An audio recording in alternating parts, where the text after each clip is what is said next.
or anything that non-white people do, that's the way you look at it, that is of constructive value. I tell people, anytime you're doing anything of constructive value, you're hurting the system of white supremacy, because no person of color is supposed to do or say anything that makes sense.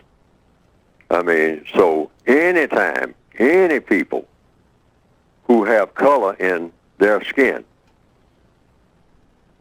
do anything that has constructive results, something beneficial that helps people to think constructively or to act constructively rather than non-constructively, you are hurting the system of white supremacy.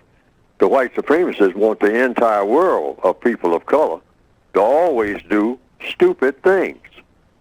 And many people of color, black people in the northwestern hemisphere, under the system of white supremacy, we are taught to worship anything that's stupid. Just go and find something stupid to do and do as much of it as we possibly can do and walk around bragging about it. All right? That's how we have been taught. We're systematically taught to do that.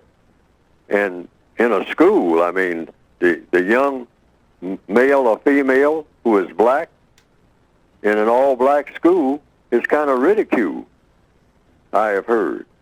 Because I have certainly witnessed it, and not as much as in the old days when I was coming up, people were more constructive than I understand that they are now. Yes. That in a lot of the schools, you can't learn anything of constructive value because the person who is trying to learn something and do something of constructive value is ridiculed, and by the other students who want to do something that doesn't make sense at all. Now, they didn't get that naturally.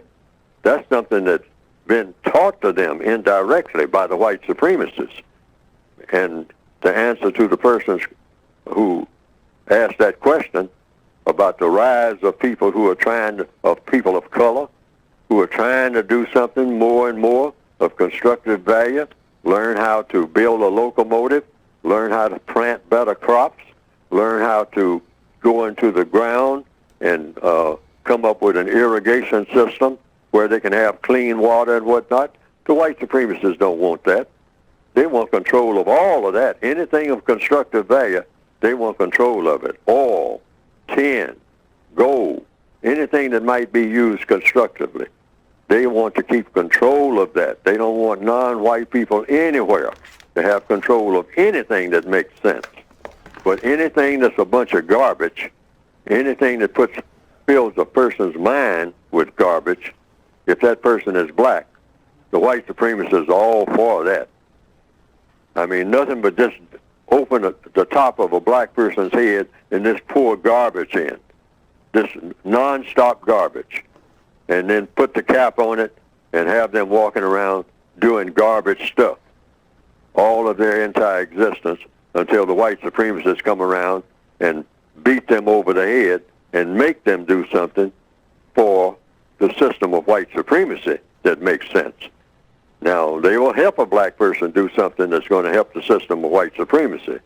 But the minute you do that, or not doing that rather, if you're black on this planet, the minute that the white supremacists turn you loose from doing something constructive for them, then they want you to go off and do something that's non-constructive for yourself. And we just see that in little things like, as far back as you can remember. Like I alluded to earlier in this program. You can come on a job, and on that job you're doing something constructive that the white supremacists want you to do. You're building things, you're repairing things, you're cleaning things. And the white supremacists want that. It makes them comfortable. And it makes you comfortable, all right, if you're a person of color. But the minute the white supremacists say, okay, you can go now and do some of the things, that you want to do. But they have us trained that when we leave their presence, we immediately start doing what? Like in the old days, like I said earlier in this program. Get off the job and do what? go right down the street to the whiskey store, buy some whiskey. That's what we used to do in the old days. And get what? Drunk. Drunk. Yeah, do something stupid. And if you're half drunk, go and stab somebody, shoot somebody of color right there in your own neighborhood. And the only time you stop doing it is when the white supremacists said, okay, that's enough of that now. I mean, you know, Saturday and Sunday, we gave you time to do all that stupid stuff. Now, this is Monday, you come back and start doing something constructive for me. Yes, sir. Not for you, but for me. But when you're off on your own, make sure that whatever you do when you're around your cousins and your so-called friends and your neighborhood, I mean, you know, you go out and do your gang banging then and all like that. Do a whole bunch of stupid stuff wherever you are. Yes, sir. But when you come over on this side of town, where I am, that's the only time in your entire existence that you do something that makes sense. And let's keep it that way.